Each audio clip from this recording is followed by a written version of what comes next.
இருந்த அட்டையை சுத்தமாக இந்த மாதிரி கழுவி அப்புறம் வந்து பார்த்தீங்கன்னா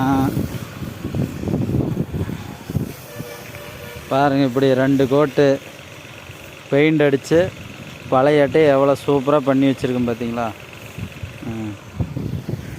பூரா இதெல்லாம் பழைய அட்டை, கழுவுன அட்டை, இதெல்லாம் ஃபினிஷிங் பண்ண அட்டை எப்படி இருக்குன்னு நீங்களே பாருங்கள்.